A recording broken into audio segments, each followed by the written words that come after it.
السلام علیکم دوستو، آج جو کہانی ہم آپ کو سنانے جا رہے ہیں اس کا نام ہے تلاش۔ مالی کے پہاڑوں میں علی نام کا ایک نوجوان چرواہا رہتا تھا۔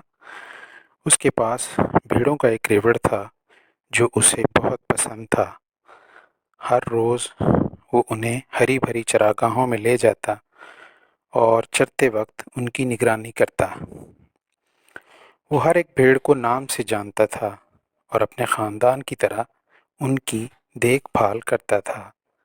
ایک دن جب وہ گھر واپس آنے سے پہلے اپنی بھیڑیں گن رہا تھا تو اس نے دیکھا کہ ان میں سے ایک بھیڑ غائب تھی۔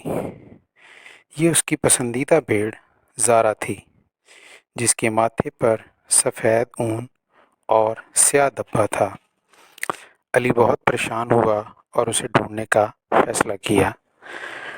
اس نے باقی ریوڑ کو ایک محفوظ جگہ پر چھوڑ دیا اور زارا کے پیروں کے نشان کا پیچھا کرتے ہوئے جنگل میں چلا گیا۔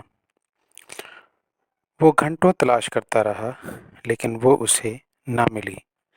اس نے اس کا نام پکارا مگر کوئی جواب نہ ملا۔ اس نے سوچا کہ کیا وہ کسی گڑھے میں گر گئی ہوگی یا اس پر بھیڑیے نے حملہ کر دیا ہوگا۔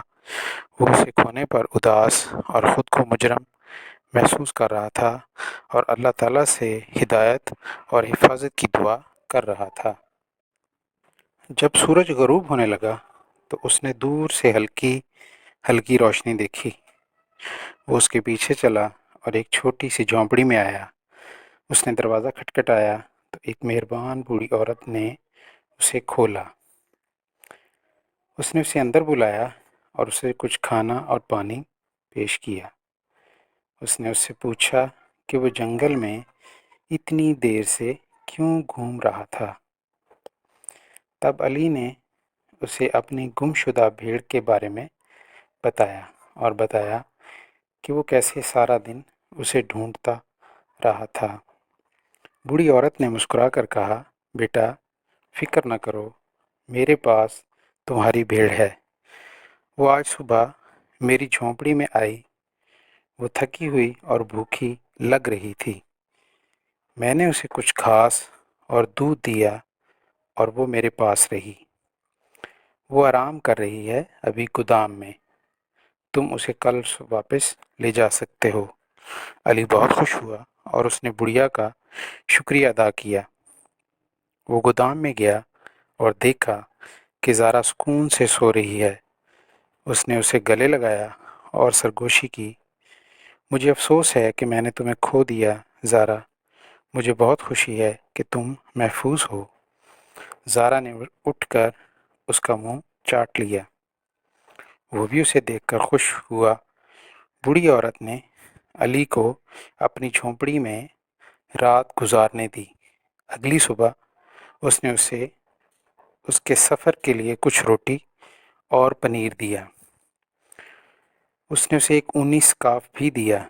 اس نے کہا، میرے بیٹے یہ تمہارے لیے تحفہ ہے، یہ تمہیں سردیوں میں گرم رکھے گا اور تمہیں تمہاری بھیڑوں کی یاد دلائے گا۔ علی نے دوبارہ شکریہ ادا کیا اور الوداع کہا۔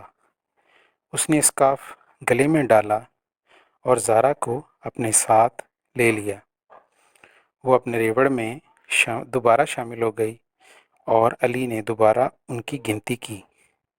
وہ سب وہاں تھے۔ وہ مسکرایا اور اللہ کی نعمتوں کا شکر ادا کیا۔ اس نے محسوس کیا کہ زارا کو کھونا اس کے ایمان اور صبر کا امتحان تھا۔ اس نے اللہ تعالیٰ کے منصوبے پر بھروسہ کرنا اور جو کچھ اس کے پاس تھا اس کی تعریف کرنا سیکھا۔ اس نے اجنبیوں کی مہربانیوں کے لیے شکر گزار ہونا اور دوسروں کے ساتھ اپنی مہربانیاں بانٹنا بھی سیکھا۔ وہ اپنی بھیڑوں، اپنے اسکارف اور اپنے پیار سے بھرے دل کے ساتھ خوشی خوشی زندگی گزارتا تھا۔ اگر آپ کو ہماری کاوش پسند ہو تو پلیز لائک، شیئر اور سبسکرائب کریں۔